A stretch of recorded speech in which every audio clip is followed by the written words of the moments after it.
വിവേചു ശകനാഹാരക നമ്മുടെ 2 ദിനവൃത്താന്ത പുസ്തകം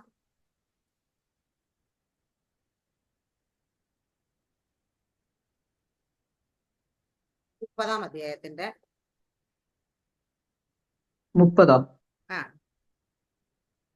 18, 19, 20. Second Chronicles chapter 30 verse 18, 19, 20.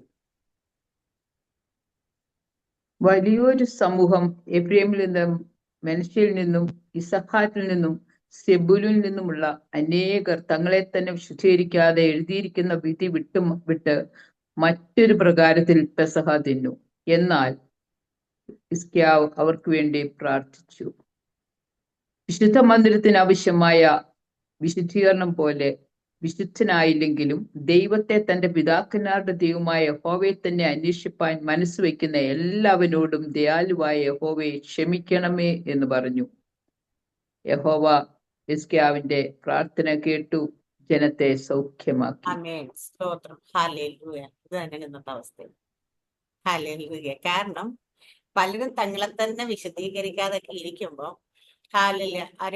ഒരു വലിയ പരിവക്കേടൊന്നുമില്ലാതെ പോകുന്നതിന്റെ കാര്യം, ഒരു ശ്രേഷ്ഠ മഹാപുരോഹിതൻ ദൈവത്തിന്റെ വലതുഭാഗത്തിരുന്ന് നമുക്ക് വേണ്ടി സദാ പക്ഷപാതം ചെയ്തുകൊണ്ടിരിക്കുന്നുണ്ടാ.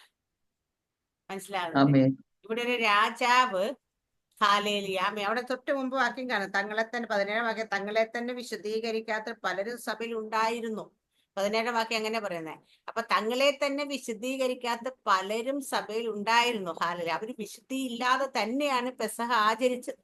അല്ല, എന്നിട്ടും ഹിസ്കിയാവ് അവിടെ പ്രാർത്ഥിക്കുന്ന, കർത്താവെ എന്താ പ്രാർത്ഥിക്കുന്നത്? അമ്മയെ എഴുന്നേറ്റിരിക്കുന്ന വിധി മറ്റൊരു എന്നാൽ ഹിസ്കിയാവ് അവർക്ക് വേണ്ടി വിശുദ്ധ മന്ദിരത്തിന് ആവശ്യമായ വിശുദ്ധീകരണം പോലെ വിശുദ്ധനായില്ലെങ്കിലും ദൈവത്തെ തന്റെ പിതാക്കന്മാരുടെ ദൈവമായി യഹോവയെ അന്വേഷിച്ച് മനസ്സ് വെക്കുന്ന എല്ലാവരോടും യഹോവയെ ക്ഷമിക്കണം. അപ്പം ദൈവത്തിന്റെ വിശുദ്ധിക്കനുസരിച്ച്, വിശുദ്ധ മന്ദിരത്തിനനുസരിച്ചും വിശുദ്ധീകരിച്ചില്ലെങ്കിലും അവര് ദൈവത്തെ പിതാക്കന്മാരുടെ ദൈവത്തെ അന്വേഷിക്കാൻ മനസ്സ് വെച്ചു. അതുകൊണ്ട് ക്ഷമിക്കണമേ. അല്ലെ, നമ്മളെ തന്നെ വിശുദ്ധീകരിച്ചില്ലെങ്കിലും ദൈവകർത്താവ് എന്നാലും ആ സത്യത്തിന്റെ മാർഗത്തിൽ നടക്കാൻ ഒരു മനസ്സ് വെച്ചല്ല, അതുകൊണ്ട് ക്ഷമിക്കണേന്ന് പറയുന്ന പോലെയാണ്. ഹല്ലേലൂയ. അപ്പൊ നമ്മൾ മുൻപോട്ടൊക്കെ വായിക്കുകയാണെങ്കിൽ 29-ാം അധ്യായത്തിൽ നമ്മൾ വായിക്കുകയാണെങ്കിൽ നമ്മൾ കാണുന്നുണ്ട്, ഹല്ലേലൂയ, അവൻ തന്റെ 3-ാം വാക്യം വായിച്ച സിസ്റ്റർ.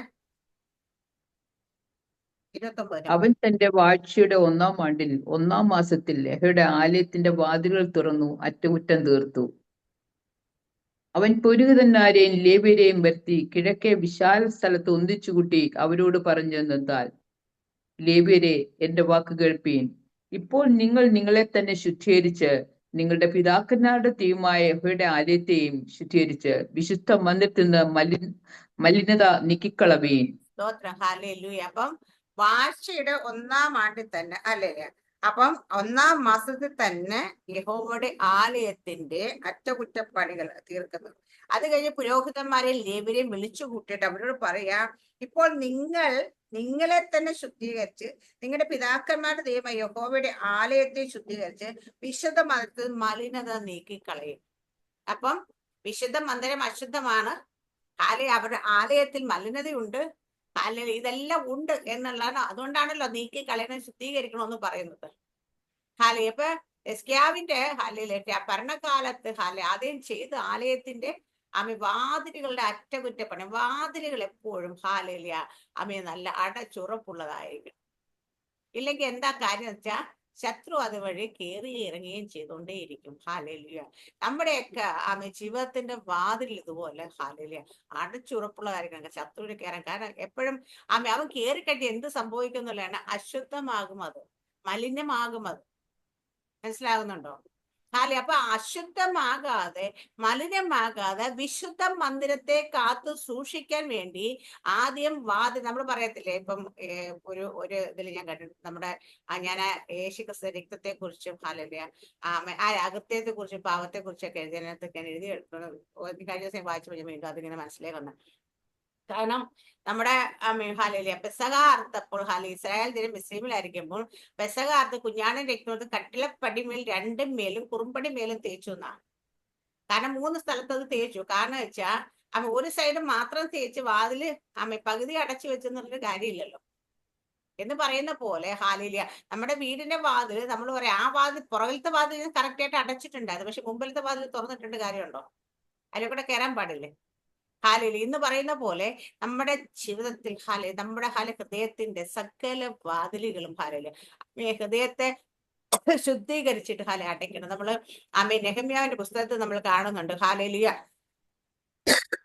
ദൈവത്തിന്റെ ആലയത്തിന്റെ സാധനങ്ങൾ സൂക്ഷിക്കേണ്ട സ്ഥലം തോബിയാവിന് താമസിക്കാനായിട്ട് തുറന്നു കൊടുത്തു പുരോഹിതൻ, അല്ലെ?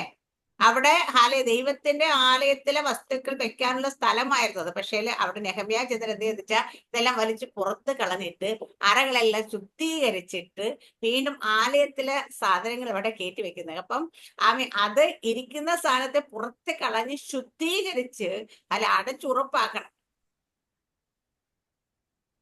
ഞാൻ പറയുന്നത് മനസ്സിലാകുന്നുണ്ടോ? നമ്മുടെ ജീവിതത്തിലും ഇതുപോലെ തന്നെയാണ് ഇവിടെ ഓരോ ദിവസവും നമ്മുടെ ജീവിതത്തിലേക്ക് അതിന് ശത്രുവിനെ കടന്ന് കയറാൻ കഴിയാതെ വണ്ണം നമ്മൾ വാതിൽ തുറന്നു കൊടുത്താലേ ശത്രു കയറത്തുള്ളൂ കേട്ടോ. അതിനൊരു സംശയവുമില്ല. അതിപ്പം ഞാൻ പറയുന്നത് ദൈവം അനുവദിച്ചു കൊടുക്കണം. ഫസ്റ്റ് ഓഫ് ആൾ ദൈവം അനുവദിച്ചു കൊടുത്താൽ എന്തുകൊണ്ട് അനുവദിച്ചു കൊടുക്കുന്നു വെച്ചാൽ നമ്മളുടെ ജീവിതത്തിലെ എന്തെങ്കിലും കാരണങ്ങൾ അതിന് മുന്നില്ല. അപ്പൊ ദൈവം ചുറ്റും തീമതിലിട്ടൊരു ദൈവത്തിന്റെ ഭക്തനെ അല്ലെങ്കിൽ ദൈവത്തിന്റെ മക്കളെ കാക്കുന്നെങ്കിൽ ആ തീമതിൽ പൊളിയാതെ ഒരിക്കലും ശത്രുവിനെ കയറാൻ പറ്റത്തില്ല. ഈ തീമതിൽ പൊളിയാൻ കാരണം പലപ്പോഴും നമ്മളെ കുറവ്, നമ്മൾ വിളിച്ചു കയറ്റുന്ന പലപ്പോഴും നമ്മുടെ ജീവിതത്തിലേക്ക് നമ്മൾ വിളിച്ചു കയറ്റുന്നത് ഇത് എന്തുകൊണ്ട് വിളിച്ചു കയറുന്ന വെച്ചാൽ നമ്മുടെ ഹൃദയത്തിൽ വരുന്ന ചില ചിന്തകളാണ്. ലൂയ ചില വിചാരങ്ങളാണ്. എന്താ ഞാൻ പറഞ്ഞു ദൈവം എന്നോട് പണ്ട് ഇങ്ങനെ ഈ ഓരോ ആൾക്കാരെ കാണിച്ച് ഓരോ സ്ഥലത്ത് കൊണ്ടുപോയി സംസാരിക്കുന്ന ഒരു അനുഭവമൊക്കെ ഉണ്ടാകുന്ന സമയത്ത് ഞാൻ പറയാം, അന്ന് അല്ല ഇന്നും ഇവിടെ നല്ല പിന്നെ തിളങ്ങി നിൽക്കുന്ന പല ദൈവദാസന്മാരെ എന്നെ കാണാൻ, ആരുടെ പേര് ഞാൻ പറയുന്നില്ല. ഹാലേലുയ അവിടെയൊക്കെ ജീവിതത്തിൽ അവിടെ കയറിയ ഒരു കാര്യമുണ്ട്. നെഗളം മിക്കവാറും പ്രവാചക ശുശ്രൂഷ ചെയ്യുന്ന വ്യക്തികൾ കയറുന്ന ഒരു കാര്യം നെഗളം വരുമ്പോ എന്താ വെച്ചെന്ന് വെച്ചാൽ അവർക്ക് എന്തെങ്കിലുമൊക്കെ ഒന്ന് പറയണം. കാരണം ഒരാൾക്ക് വേണ്ടി പ്രാർത്ഥിക്കുമ്പോൾ ഞാൻ അങ്ങ് ചെറുതായി പോകരുത്, അല്ലെങ്കിൽ ഞാൻ എന്തെങ്കിലും ഒന്ന് പറയണ്ടേ എന്ന് വിചാരിച്ച് പറയുന്ന പല പ്രവചനങ്ങളും വരാറുണ്ട്. നമുക്ക് മാനുഷ്യമായ പ്രവചനങ്ങൾ എന്നതിന് പറയും. കാരണം വെച്ച് കഴിഞ്ഞാല് ഇപ്പൊ സാറാമസ് തലയോട്ട് അങ്ങോട്ട് കൈവച്ചു വലിയൊരു പ്രവാചകനാണ് നിൽക്കട്ടെ. സാറാമസ് ദൈവത്തെ ഞാൻ ഒന്നും വെളിപ്പെടുത്തിയില്ലെങ്കിലും പുള്ളി അയ്യോ സിസ്റ്റർ ഒന്നും വെളിപ്പെടുത്തില്ലെന്ന് പറയാൻ പുള്ളിക്ക് നാണക്കേട്. അപ്പൊ എന്ത് ചെയ്യുമെന്ന് വെച്ചാൽ സാഹചര്യത്തിനനുസരിച്ച് നോട്ടത്തിനനുസരിച്ച് കേട്ട് എന്തെങ്കിലും പറയും. പക്ഷെ ഇത് പ്രവചന ശുശ്രൂഷ പലരിലും കയറുന്ന ഒരു സംഭവമാണ് നെഗളം. എന്ന് വെച്ച് കഴിഞ്ഞാൽ അവർക്ക് മാനുഷ്യമായിട്ട് ഞാൻ എന്തോ സംഭവമാണെങ്കിൽ ഞാൻ എന്തെങ്കിലുമൊക്കെ പറയണമെന്ന് തോന്നലുകൾ പലരിലും ഉണ്ടാകുന്നുണ്ട്. ആ ശുശ്രൂഷയെ പലപ്പോഴും പിശാച് കൈകാര്യം ചെയ്യാറുണ്ട്. ഹല്ലേലൂയ. അപ്പൊ നമ്മളൊരു സ്ഥലത്ത് ഒരു കാര്യം പറയുമ്പോൾ അല്ലാതെ ഞാൻ പറയുന്നത് പ്രവചന ശുശ്രൂഷ നിൽക്കുന്ന ആൾക്കാർ ഏറ്റവും കൂടുതൽ അവർ ശ്രദ്ധിക്കേണ്ട ഒരു കാര്യം അവരെന്തെങ്കിലും പറയുന്നതിന് മുമ്പ് ഡബിൾ കൺഫർമേഷൻ എടുക്കണം ദൈവത്തിൽ. അവിടെ പ്രവാചകന്മാർ ഇരിപ്പുണ്ട്, അതുകൊണ്ട് ഞാൻ പ്രവചന ശുശ്രൂഷയെ കുറിച്ച് കുറച്ചുകൂടെ പറയുന്നത്. ഹലയിലെ കാരണം നമ്മൾ ചിലപ്പം ദൈവത്തിന്റെ ആത്മാവിന്റെ കൺട്രോളാണ് നമ്മൾ പറയുന്നത്, നമ്മൾ പറഞ്ഞു വിട്ടെങ്കിൽ പോലും പക്ഷേ അവിടെ നിന്ന് ഹലലിയ അടുത്ത ദിവസങ്ങളിലൊക്കെ വെച്ച് ആന്റി വന്നപ്പോ പറഞ്ഞതെല്ലാം കറക്റ്റ് ആണെന്ന് കേട്ടോ ആന്റി, അത് ഇന്നതായിരുന്നു, അത് പെർഫെക്റ്റ് ആണ് അല്ലെങ്കിൽ ഹാലേലിയ. അപ്പൊ ഇന്നലെ നമ്മുടെ പാസ്റ്ററുടെ മോൻ എന്നെ വിളിച്ചിട്ട് എന്നോട് സംസാരിക്കാൻ പറയാം, എന്റെ പ്രവചനത്തിനകത്തെല്ലാം അവിടെ അവരോട് ചെയ്യേണ്ട കണ്ടീഷൻസും കൂടി ഉണ്ടാകും പലപ്പോഴും.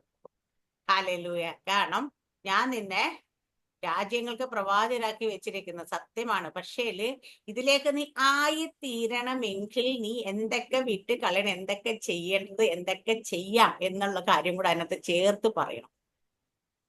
അല്ലെ ഞാൻ എക്സാമ്പിൾ പറഞ്ഞത്? ഹല്ലേലൂയ. നമ്മുടെ ഹല്ലേലൂയ ആ പഴയ നിയമ പുസ്തകത്തിൽ പ്രവചന പുസ്തകങ്ങൾ എന്തെല്ലാം എടുത്തു കഴിഞ്ഞാലും ഹാലേലുയ അവരവരുടെ ദുർമാർഗങ്ങൾ വിട്ടുതിരിഞ്ഞാൽ ദൈവം നിങ്ങളുടെ പ്രാർത്ഥന കേൾക്കും. ദൈവം നിങ്ങളുടെ പ്രാർത്ഥനയ്ക്ക് ഉത്തരം അറിയുമെന്നാ പ്രവാചകന്മാർ വന്ന് പറഞ്ഞത്. അല്ലാതെ നിങ്ങൾക്ക് തേനും പാലും മുഴുവൻ അല്ലെങ്കിൽ ഭയങ്കര സമൃദ്ധി നൽകുമെന്ന് മാത്രമല്ല പറയും. സമൃദ്ധി ഉണ്ടോ എന്ന് വെച്ചാൽ ഉണ്ട്, പക്ഷെ അവിടെ അപ്പൊ ഇവിടെ ഹാലയില നമ്മൾ ആ ഓരോ സ്ഥലത്ത് ഓരോരുത്തരെ കുറിച്ച് പറയുന്ന ഹാലയില് അവരെ മട്ടക്കി കൊണ്ടുവരുന്ന എവിടെയെങ്കിലും അവർ ഇച്ചിരി പിന്മാറ്റത്ത് നിൽക്കുന്നെങ്കിൽ, അവരെവിടെയെങ്കിലും അല്പം ഹാലയിലിയ ദൈവത്തിൽ നിന്ന് മാറി നടക്കുന്നെങ്കിൽ, അവരെവിടെയെങ്കിലും അല്പം തെറ്റിപ്പോയെങ്കിൽ അവരെ മട്ടക്കി കൊണ്ടുവരാൻ ദൈവം എപ്പോഴും പ്രവാചകന്മാരെ അയക്കണം. ഹാലേലിയ. നമ്മൾ ആരെയും ക്ഷീണിപ്പിക്കാനല്ല പ്രവചന ശുശ്രൂഷ. പ്രവചന ശുശ്രൂഷ അവരെ ബലപ്പെടുത്താനാണ്. നമ്മളൊക്കെ ആണെങ്കിൽ നമ്മൾ ഭയങ്കര ക്ഷീണിച്ച് നമ്മളെ ഭയങ്കര സങ്കടത്തിലൊക്കെ ഇരിക്കുമ്പോൾ ഒരു പ്രവചന ശബ്ദം നമ്മൾ കേട്ടാൽ നമ്മൾ ബലപ്പെടും, അല്ലെ?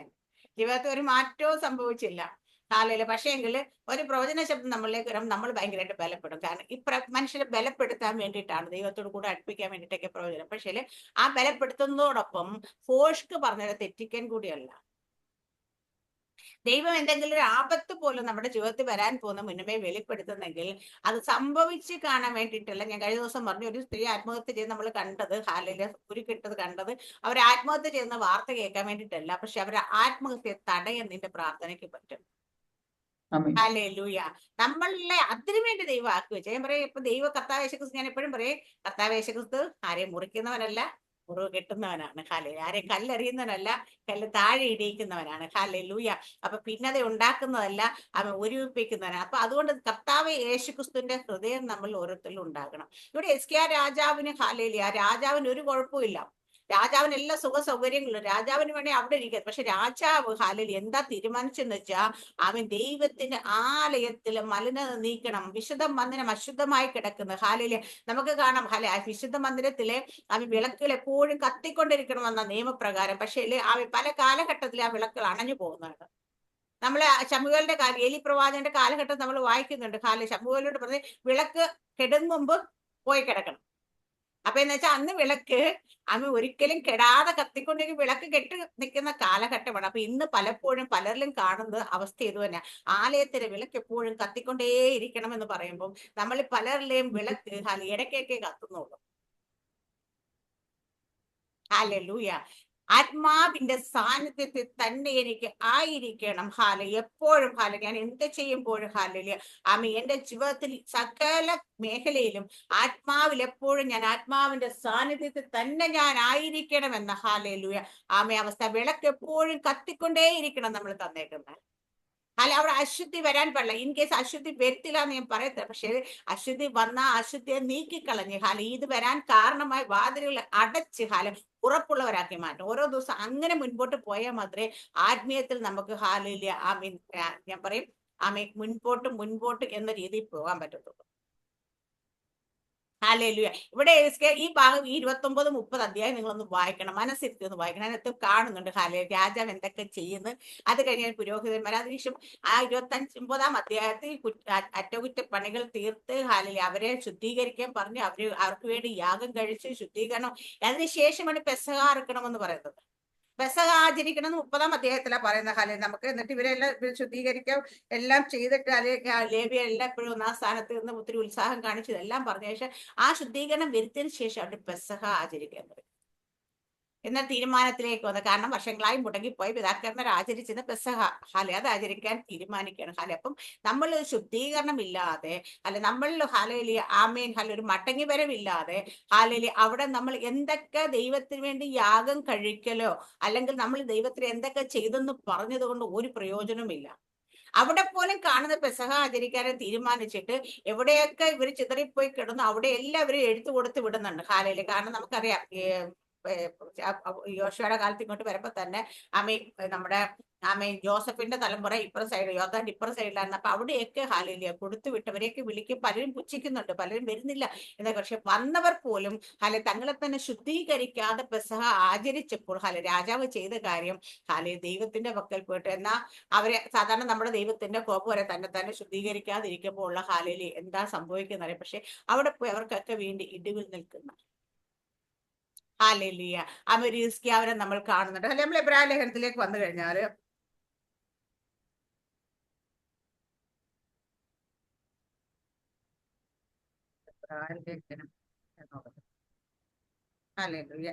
എബ്രായ 7 അധ്യായത്തിന്റെ 24, 25 വാക്യം ഒന്ന് വായിച്ചു സിസ്റ്റർ.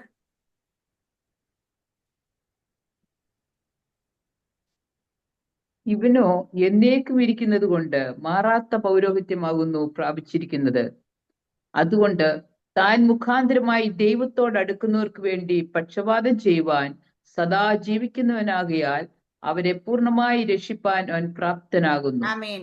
ഇവനോ എന്നേക്കും ഇരിക്കുന്നത് കൊണ്ട് മാറാത്ത പൗരോഹിത്യം, യേശു കർത്താവിനെ കുറിച്ച് പറഞ്ഞേ, ആകുന്നു പ്രാപിച്ചത്. അതുകൊണ്ട് താൻ മുഖാന്തരം, യേശുക്രിസ്തു മുഖാന്തരം. അപ്പൊ ഞാൻ പറയാ, ഇവിടെ യേശുക്രിസ്തു പക്ഷപാതം ചെയ്യുന്ന ആർക്ക് വേണ്ടിയിട്ടാന്ന് ചോദിച്ചാൽ, താൻ മുഖാന്തരമായി ദൈവത്തോട് അടുക്കുന്നവർക്ക് വേണ്ടി.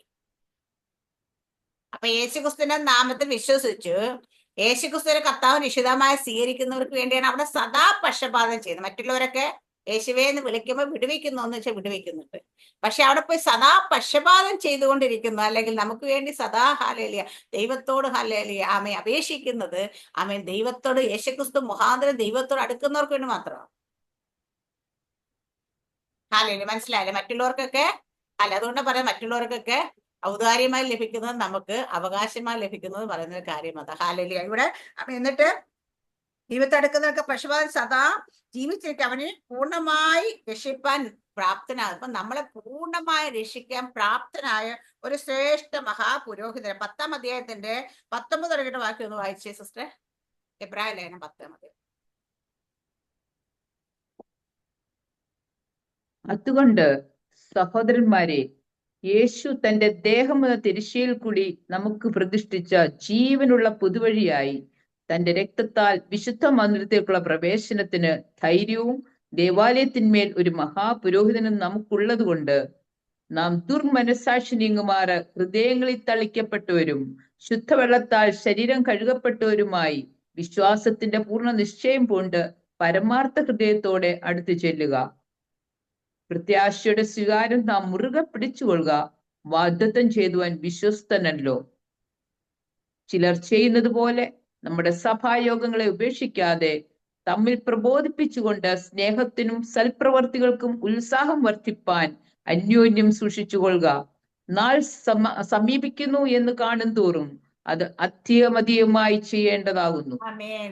നാൾ സമീപിക്കും തോറും അത് അധികമായി ചെയ്യേണ്ടതാകുന്നു. എന്ത് നാളാ? ഹാലേലൂയ, ആമേൻ.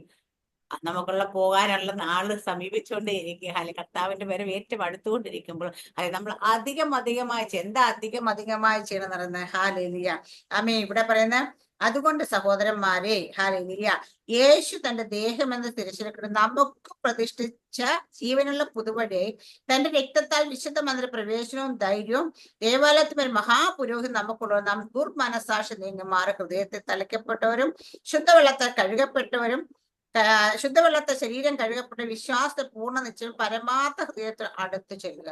പ്രത്യാശയുടെ സ്വീകാര്യം നാം മുറുകെ പിടിച്ചുകൊള്ളുക. വാഗ്ദത്തം ചെയ്ത് വിശ്വസ്തനല്ല. അപ്പൊ നമ്മുടെ പ്രത്യാശ എന്താണ്? അതിനെ മുറുകെ പിടിക്കണം. നമ്മുടെ പ്രത്യാശ ഈ കാണുന്ന ലോകത്തിലുള്ള ഒന്നിനെ കുറിച്ച് ആയിരിക്കില്ല. ഹാലേലിയ. നമ്മൾക്ക് കർത്താവിനോട് കൂടെ ഹാലേലിയ നിത്യതയിൽ യുഗായുഗങ്ങളും വാഴുവാനുള്ള ഹാലേലിയ ആ വാഗ്ദത്തം നമുക്ക് ശേഷിച്ചിരിക്കുന്ന ഒരു പ്രത്യാശയാണ് നമ്മൾ മുറുകെ പിടിക്കേണ്ടത്. ആ പ്രത്യാശ മുറുകെ പിടിക്കുമ്പോൾ നമ്മൾ എപ്പോഴും യേശു കർത്താവ് എങ്ങനെ നമുക്ക് വേണ്ടി പുതുവഴി സൃഷ്ടിച്ചേക്കെന്ന് വെച്ചാൽ സ്വന്തം രക്തത്താലാണ്. ഹാലേലൂയ. അപ്പൊ ആ സ്വന്തം രക്തത്താൽ സൃഷ്ടിച്ചൊരു പുതുവഴിയെ നമുക്ക് വേണ്ടി തുറന്നേക്കുന്ന ആമ ആകാശത്തിൽ കൂടെ നമുക്ക് വേണ്ടി കടന്നു പോയ ശ്രേഷ്ഠ മഹാപുരോഹിതൻ നമുക്കുള്ളത് കൊണ്ട് ഹാലേലൂയ. ആ ശ്രേഷ്ഠ മഹാപുരോഹിത വഴി നമുക്ക് വേണ്ടി വെട്ടിയിട്ടാ പോയേക്കുന്നത്. ഹാലേലൂയ. ആ ഒരു വഴി തെളിച്ചിട്ടാ പോയത്. ആ വഴിയെ തടയാൻ ആർക്കും പറ്റത്തില്ല. നമ്മൾ പറയും ആകാശ മണ്ഡലങ്ങൾ കംപ്ലീറ്റ് സാത്താന്റെ അധീനതയിലായിരിക്കുന്നുണ്ട്. ഹാലേലൂയ. നമ്മുടെ പ്രാർത്ഥന നമ്മൾ കാണും. ദാനിയേലിന്റെ പ്രാർത്ഥനയെ തടയുന്നതായിട്ട് നമ്മൾ കാണുന്നുണ്ട്. ദാനിയേലിന്റെ പ്രാർത്ഥന മറുപടിയെ ഫാസി തടയുന്ന കാണാം. പക്ഷെ നമ്മുടെ പ്രാർത്ഥന മറുപടിയും തടയാൻ പറ്റത്തില്ല. കാരണം എന്താ പറയാ, യേശു കർത്താവ് സ്വന്തം രക്തത്താൽ പുതുവഴി സൃഷ്ടിച്ചിട്ടുണ്ട്.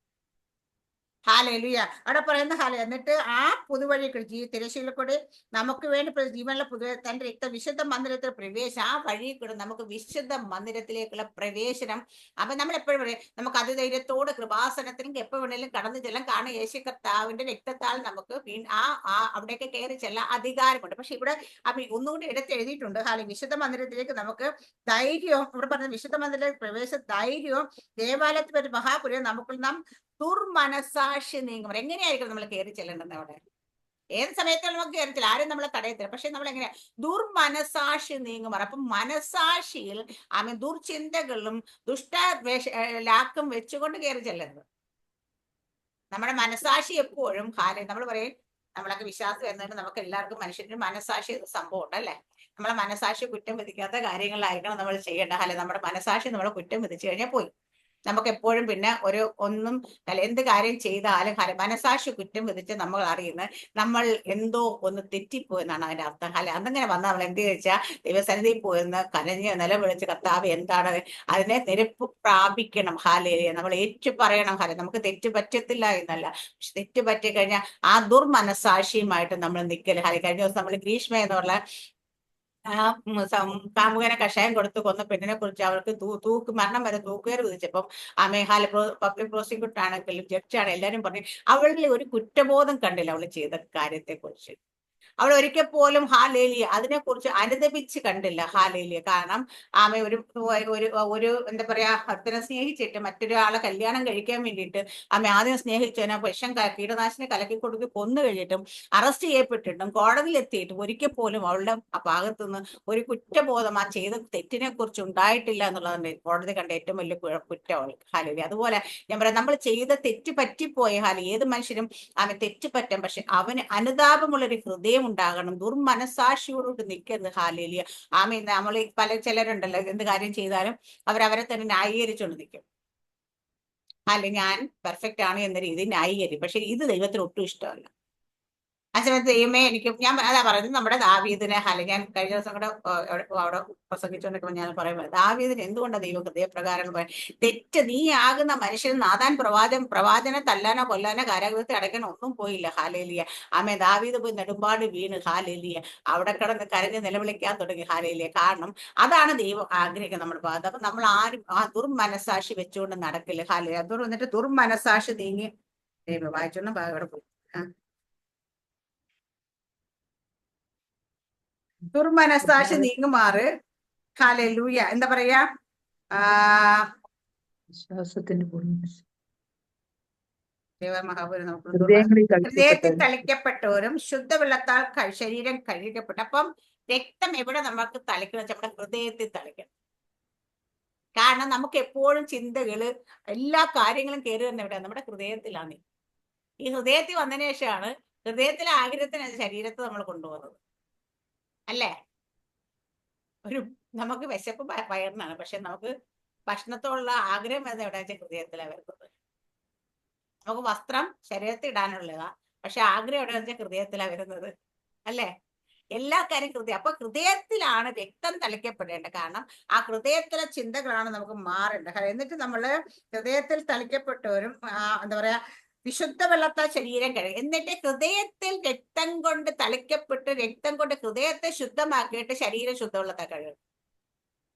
പലരും ചെയ്യുന്ന വെച്ചാൽ ശരീരം കഴുകും, ഹൃദയം അവിടെ ഇരിക്കുക. യേശു കർത്താവ് പറഞ്ഞ പോലെ നിങ്ങൾ കിണ്ണങ്ങളുടെ പുറം വെടിപ്പാക്കും, അകമോ പ്രശ്നമാണ്. ഹാലേലൂയ. ഹൃദയം നമ്മുടെ എങ്ങനെയാണ് ഹാലേലു. പണ്ട് സാമ്പാസ് പറഞ്ഞ അതേ എക്സാമ്പിൾ വീണ്ടും എടുത്തുകൊണ്ട് വരിക. നമ്മുടെ കയ്യിലിരിക്കുന്ന ലഡു എത്ര ഡെലീഷ്യസ് ആണെന്ന് പറഞ്ഞാലും ഹല്ലേലൂയ, എത്ര രുചികരമാണ്, എത്ര എക്സ്പെൻസീവ് ആണെന്ന് പറഞ്ഞാലും നമ്മുടെ കൈ ചീഞ്ഞളിഞ്ഞ കൈയാണെങ്കിൽ അതിൽ വെച്ചിരിക്കുന്ന ലഡു അവിടുത്തെ ആരും എടുത്ത് കഴിക്കത്തില്ല എന്ന് പറഞ്ഞ പോലെ അല്ലെ, നമ്മുടെ ശരീരത്തിൽ എന്തൊക്കെ മാറ്റങ്ങൾ നമ്മൾ വരുത്തിയാലും ഹല്ലേലൂയ, പക്ഷെ നമ്മുടെ ഹൃദയത്തിൽ രക്തം തളിക്കപ്പെട്ടില്ല, ശുദ്ധീകരണം പ്രാപിച്ചില്ലെങ്കിൽ നമ്മൾ ഹല്ലേലൂയ എന്തൊക്കെ പറഞ്ഞെന്ന് പറഞ്ഞാലും ഹല്ലേലൂയ അവിടെ ഒരു രക്ഷയുമില്ല. ആദ്യം നമുക്ക് വേണ്ട ഹൃദയശുദ്ധി വേണ്ടെന്ന്. ഹൃദയശുദ്ധി വന്നിട്ട് വേണം ശരീരം ശുദ്ധവെള്ളത്താൽ കഴുകപ്പെട്ട. അങ്ങനെ ആയിരിക്കണം മന്ദിരത്തിലേക്ക് നമ്മൾ പ്രവേശിക്കേണ്ടെന്ന് അവിടെ കാണിക്കുന്ന. മന്ദിരത്തിലേക്ക് ഏത് നേരത്തെ വേണം നമുക്ക് നമുക്കൊരു ശ്രേഷ്ഠ മഹാപുരോഹിതൻ ഏത് നേരത്തെ കൃപാസനത്തിലേക്ക് തക്ക സമയത്ത് വേണ്ടുന്ന കൃപാസനത്തിലേക്ക് നമുക്ക് കടന്നു ചെല്ലാം. സത്യമാണ്. പക്ഷെ കിടന്ന് ചെല്ലുമ്പോ എങ്ങനെ കടന്നു ചെല്ലണം എന്നൊരു വ്യവസ്ഥ കൂടെ ഉണ്ട്. മനസ്സിലാകുന്നുണ്ടോ? എന്ത് ചെയ്തിട്ട് ഓടി അങ്ങ് ചെല്ലുക എന്നല്ല, ദൈവസന്നിധിയിലേക്ക് ചെല്ലാൻ നമുക്ക് അധികാരമുണ്ട്. എപ്പോഴും നിങ്ങൾക്ക് വരാമെന്നപ്പോഴും പറയാം. പക്ഷേ എന്ത് ചെയ്തിട്ട് ഓടി ചെല്ലുന്നില്ല, എന്തെങ്കിലും ചെയ്തു കഴിഞ്ഞാൽ ആദ്യം നമ്മുടെ ഹൃദയം രക്തത്താൽ ഒന്നുകൂടെ കഴുകണം. ഹാലയില് ശുദ്ധീകരണം പ്രാപ്തി. എന്നിട്ട് നമ്മുടെ ശരീരത്തിലെ മലിനത നീക്കിക്കളയണം. എന്നിട്ട് വേണം അങ്ങോട്ട് കൂടി ചെല്ലാൻ. ഹല്ലേലൂയ. അപ്പൊ നമുക്കൊക്കെ ഹാലയില് ഓരോ ദിവസവും നമ്മുടെ ജീവിതത്തിൽ നമ്മുടെ ഹൃദയത്തിൽ ദുർമനസ്സാക്ഷി എന്ന സാധനം നമ്മൾ വെച്ചുകൊണ്ടിരിക്കില്ല. അവിടെയെല്ലാം നമ്മൾ ശുദ്ധീകരണം പ്രാപിക്കണം. എന്നിട്ട് നമ്മ ദേവാലയത്തിൽ നമുക്ക് നീങ്ങുമാർ ഹൃദയത്തെ ശുദ്ധമുള്ളത് കഴിയപ്പെട്ട് വിശ്വാസം, എന്നിട്ട് വിശ്വാസത്തിന്റെ പൂർണ്ണ നിശ്ചയം കൊണ്ട് എന്തായിരിക്കണം വിശ്വാസം? നമുക്കൊരു ശ്രേഷ്ഠ മഹാപുരോഹിതൻ അവിടെ ഉണ്ട്. നമ്മൾ നമ്മുടെ പാപങ്ങൾ ഏറ്റുപറഞ്ഞ് നമ്മൾ കടന്നു ചെന്നാൽ നമുക്ക് അവിടുന്ന് കൃപ ലഭിക്കും. ഈ വിശ്വാസം നമുക്ക് വേണം. വിശ്വാസത്തെ പൂർണ്ണ നിശ്ചയം പൂണ്ടിട്ട് വേണം പരമാർത്ഥ ഹൃദയത്തോട് അടുത്ത് ചെല്ലുക. അപ്പോൾ വീണ്ടും എടുത്തു പറയുന്നത് പരമാർത്ഥ ഹൃദയത്തോടെ, ദൂഷിച്ച ഹൃദയത്തോട്, കപടതയുള്ള ഹൃദയത്തോടെന്നല്ല, ഒരു പരമാർത്ഥ ഹൃദയത്തോട് അടുത്ത് ചെന്ന് പ്രത്യാശ സ്വീകരണം മുറുകെ പിടിച്ചോളൂ. വാഗ്ദത്തം ചെയ്തവൻ വിശ്വസ്തനല്ലോ, നിന്നെ ഒരു നാളും ഞാൻ കൈവിടത്തില്ല, പിന്നെ ഒരു നാളും ഞാൻ ഉപേക്ഷിക്കത്തില്ല എന്ന് പറഞ്ഞ ദൈവം നമ്മൾ ചെല്ലുമ്പോൾ നമ്മൾ ഉപേക്ഷിച്ച് കളയത്തില്ല, നമ്മളെ തള്ളിക്കളയത്തില്ല. നമുക്ക് വാഗ്ദത്തം ചെയ്ത് നമുക്ക് അവിടെ വിശ്വാസത്തിന് നായകൻ പൂർത്തിവെച്ച യേശു നമുക്ക് വേണ്ടി അവിടെ ഇരിപ്പുണ്ട്. പക്ഷെ നമ്മൾ കടന്നു ചെല്ലുമ്പോൾ എങ്ങനെ കടന്നു ചെല്ലണം എന്നുള്ള കാര്യം പറഞ്ഞു. നമ്മളെ ഹൃദയത്തിൽ രക്തം ഹൃദയത്തിൽ തളിക്കപ്പെട്ടും ശരീരം ശുദ്ധവെള്ളത്താൽ കഴുകപ്പെട്ടവരും ദുർമനസാക്ഷി നീങ്ങിയവരുമായി വീണ്ടും എടുത്ത് വീണ്ടും പറയുന്നത് വിശ്വാസത്തെ പൂർണ്ണ നിശ്ചയം കൊണ്ട് പരമാർത്ഥ ഹൃദയത്തോടാണ്. അപ്പൊ പരമാർത്ഥ ഹൃദയത്തോടായിരിക്കും നമ്മൾ ദേശങ്ങളിൽ എടുത്തിരുന്നത്. അങ്ങനെ നമ്മുടെ ഈ മന്ദിരത്തെ എപ്പോഴും വിശുദ്ധമാക്കി വെക്കണം. പലപ്പോഴും നമുക്ക് വേണ്ടി ശ്രേഷ്ഠ മഹാപുരോഹിതൻ അവിടെ ഇത് ചെയ്യുന്ന എന്താ? ജെഹസ്കിയാ രാജാവ് ജനത്തിന് വേണ്ടി, പുരോഹിതന്മാർക്ക് ലേവ്യർക്ക് വേണ്ടി ഇടിവിൽ നിന്ന് പ്രാർത്ഥിച്ച പോലെയുള്ള പ്രാർത്ഥനയാണ്. നമ്മുടെ വലിയ നീതി കൊണ്ട് വിശുദ്ധി കൊണ്ട് ഒന്നുമല്ല നമ്മൾ ഇന്ന് നിൽക്കുന്നത്. കർത്താവ് ഇത് പറയാ, അപ്പൊ ഒന്നുമില്ലേലും കേട്ട് വന്നില്ലേ ഇങ്ങോട്ട്. അതുകൊണ്ട് അങ്ങ് ക്ഷമിക്കണേ എന്ന് പറയുന്ന രീതിയിലാണ് ഇന്ന് നമ്മളൊക്കെ വലിയ തട്ടും തടവും ഇല്ലാതെ കണ്ട് പോകുന്നത്. ഇല്ലെന്നുണ്ടെങ്കിൽ ഹല്ലേലൂയ. അപ്പൊ നമ്മുടെയൊക്കെ ഞാൻ എപ്പോഴും പറയും, ക്രിസ്തുവിൽ നമ്മൾ മറിഞ്ഞിരിക്കുന്നുണ്ട്. പിതാവ് നോക്കുമ്പോൾ ക്രിസ്തുവിനെ പോലെ, ക്രിസ്തുവിലാണ് നമ്മളെ കാണുന്നതുകൊണ്ട്, നമ്മൾ ക്രിസ്തുവായിട്ട് കാണുന്നതുകൊണ്ടൊക്കെയാണ് പലപ്പോഴും നമ്മൾ ദൈവത്തിന്റെ കോപത്തിന് പാത്രമായി മാറാതിരിക്കുന്നത്. അതുകൊണ്ട് അതൊരു എക്സ്ക്യൂസ് ആയിട്ട് എടുക്കല്ലേ. ഇത് നമ്മൾ എങ്ങനെ നമ്മൾ ശുദ്ധീകരണം പ്രാപിക്കണമെന്ന് എബ്രായലേഖനം കൃത്യമായി എഴുതിയിരിക്കുന്നു. അവിടെ നിങ്ങൾ എല്ലാവരും 2 ദിനവൃത്താന്ത പുസ്തകം 29-30 അധ്യായം വായിക്കണം. അത് വായിക്കാൻ നമുക്കറിയാം. ഒരു രാജാവായി മാറിയപ്പോ രാജാവ് എന്തൊക്കെയാണ് ചെയ്യുന്നത്? സ്വന്തമായിട്ടുള്ള കാര്യങ്ങൾ മാത്രം നോക്കാതെ മറ്റുള്ളവരെ ദൈവത്തിന്റെ ആലയത്തിലേക്ക് വേണ്ട കാര്യങ്ങൾ, ആലയത്തെ ശുദ്ധീകരിക്കാനായിട്ടും പുരോഹിതന്മാരെ ശുദ്ധീകരിക്കാനായിട്ടും ലേവ്യരെ ശുദ്ധീകരിക്കാനായിട്ടും ഒക്കെ ഒരു എന്നിട്ട് ജനത്തെ മുഴുവൻ വിളിച്ചു കൂട്ടി പസഹ ആചരിക്കാനായിട്ടും ഒക്കെ കാണിക്കുന്ന ആ ഒരു ഉത്സാഹം നമ്മൾ കാണും. അതുപോലെ നമ്മുടെ മാത്രം കാര്യം നോക്കിക്കൊണ്ട് മാത്രമേ ഇന്നലെ ദൈവം പറഞ്ഞു കണക്ക് അനേകരെ ആത്മാവിൽ എഴുന്നേൽപ്പിക്കുന്ന ഒരു 5 ദിവസങ്ങൾ നമ്മൾ മാറണം. രാത്രിക്ക് സാമസ്റ്റായിട്ട് പ്രാർത്ഥിച്ചുകൊണ്ടിരിക്കുന്ന ദൈവാത്മ അങ്ങനെ ഒരു കാര്യം ഇടപെട്ടത്. അനേകർ ഈ ദിവസങ്ങളിൽ ആത്മാവിന്റെ ശുശ്രൂഷകർ അനേകർ എഴുന്നേൽപ്പിക്കണം. ഈ ഒരു ലക്ഷ്യമാണ് ദൈവം ഇപ്പൊ ഇടപെടാൻ, ഇപ്പോഴല്ല നേരത്തെ പോലെ പറഞ്ഞെങ്കിലും, പക്ഷെ ഈ ദിവസങ്ങളിൽ അങ്ങനെ കുറെ പേര് ദൈവം തരും. ഈ ദിവസം അവരെ ആത്മാവിൽ എന്ന് വെച്ചാൽ ജഡത്തിൽ സഞ്ചരിക്കുന്നവരല്ല, ജഡത്തിൽ ശുശ്രൂഷിക്കുന്നവരല്ല, ആത്മാവ് എന്ത് പറഞ്ഞാലും അതുപോലെ ചെയ്യുന്നവർ. ആത്മാവ് പറയാൻ ആത്മാവ് ഞാൻ പറഞ്ഞു ഈ ദിവസങ്ങളിൽ നമ്മൾ കാണുന്ന പോലെ ഇവിടെ അക്രമങ്ങളും അനാചാരങ്ങളും വർദ്ധിച്ചുകൊണ്ടിരിക്കുക. ഹിന്ദു മതത്തിന്റെ എന്നുള്ള ഹിന്ദു രാഷ്ട്രം എന്ന് കരുതി അവർ എന്തും ചെയ്യാമെന്നുള്ളൊരു ധൈര്യത്തിലേക്ക് എത്തിക്കൊണ്ടിരിക്കുമ്പോൾ ദൈവത്തിന്റെ ആത്മാവ് ഇന്നലെ എന്നോട് പറഞ്ഞു ഏലിയ പ്രവാചകന്റെ കാലത്തെ പോലെ ബാൽ വിഗ്രഹങ്ങളും ബാലിന്റെ പുരോഹിതന്മാരും അക്ഷര പ്രതിഷ്ഠയും ഒക്കെ ഇങ്ങനെ വർദ്ധിച്ചു വന്നപ്പോൾ ഒരുവനെ മാത്രം ദൈവം എഴുന്നേൽപ്പിച്ചു. പുറത്തേക്ക് നിർത്തിയ ഒരുവനാണ് 7000 എണ്ണം പ്രാർത്ഥിച്ചുകൊണ്ടിരിക്കുന്ന ദൈവം പറയുന്നത്. പക്ഷേ അവിടെ പുറത്ത് എല്ലാവരുടെ മുമ്പ് ഏലിയാവിനെ നിർത്തിയിട്ട് ഒറ്റയ്ക്ക് നിന്ന് സകലത്തെയും വെട്ടിക്കളഞ്ഞത്. ഈ ദിവസങ്ങളിൽ ആത്മാവിന്റെ ശക്തിയോട് ദൈവത്തിന്റെ വചനം വന്ന വാളുമായി ചിലർ എഴുന്നേൽക്കും. അതിനു മുമ്പിൽ ഈ അന്ധകാര മണ്ഡലങ്ങൾ ഈ ദുരാചാരങ്ങൾ ദുർമന്ത്രവാദങ്ങൾ ഇങ്ങനെ സകലതിനും വെട്ടിക്കളയത്തക്ക രീതി ആത്മാവിൽ അതിനെ വെട്ടാൻ പ്രാപ്തിയുള്ള ചിലർ ദൈവം എഴുന്നേൽപ്പിക്കാൻ പോകണം. അതിന് അങ്ങനെ എഴുന്നേൽക്കാനായിട്ടും രണ്ടിനും നമ്മൾ തയ്യാറായിക്കൊള്ളണം. ദൈവത്തിന്റെ ആത്മാവ് ഈ ദിവസം ശക്തമായി നമ്മളോട് സംസാരിക്കുന്നുണ്ട്. സംസാരിക്കുന്നത് അതുപോലെ തന്നെ ദൈവം ചെയ്ത് നമുക്ക് ഉറപ്പുണ്ട്. ദൈവം നമ്മളോട് പറഞ്ഞിട്ടുള്ള കാര്യങ്ങൾ ഇതുവരെ ദൈവത്തിന്റെ ആത്മാവ് അരുളി ചെയ്തൊക്കെ നിവർത്തിച്ചെങ്കിൽ ഇനിയും നിവർത്തിക്കുക തന്നെ ചെയ്യും. അതുകൊണ്ട് ഈ ദിവസങ്ങളിൽ നമ്മുടെ ഹൃദയത്തില് സകല ദുർമാനസാക്ഷ്യം വിട്ടുകളയണം. ഹൃദയ പരമാർത്ഥം നമുക്ക് ഉണ്ടാകണം. ദൈവസന്നിധിയിലേക്ക് ഓരോ ദിവസവും ശുദ്ധീകരണം രാജാവിന്റെ ആ രക്തത്താൽ രക്തം ഹൃദയത്തിൽ തളിക്കപ്പെട്ടവരും ശുദ്ധവെള്ളത്താൽ കഴുകപ്പെട്ടവരുമായി നമ്മൾ ദൈവത്തിന്റെ കൃപാസനത്തെങ്കിലേക്ക് ശ്രേഷ്ഠ മഹാപുരോഹിതന്റെ അടുക്കിലേക്ക് ഓരോ ദിവസം കടന്നു ചെല്ലുമ്പോൾ ഇത് ഓരോ ദിവസം നമ്മുടെ ജീവിതത്തിൽ സംഭവിച്ചു നമ്മൾ കടന്നു ചെല്ലുമെങ്കിൽ ദൈവം ശക്തമായി ഈ ദിവസങ്ങളിൽ ആത്മാവിന്റെ ശുശ്രൂഷകരായി നിങ്ങളെ ഓരോരുത്തരെയും പുറത്തെടുക്കും. അതിനുവേണ്ടി ആഗ്രഹിക്കുക. അതിനുവേണ്ടി നമ്മുടെ ഭാഗത്തുനിന്ന് ഒരുങ്ങുക. ദൈവം ഏൽപ്പിക്കുന്ന വിശ്വസ്തയോടെ ചെയ്യുന്ന ഒരു തീരുമാനം നമ്മൾ എടുക്കുക. ദൈവം നിങ്ങളെല്ലാം അനുഗ്രഹിക്കുമാറാകട്ടെ. ആമേൻ. സ്തോത്രം. God bless you.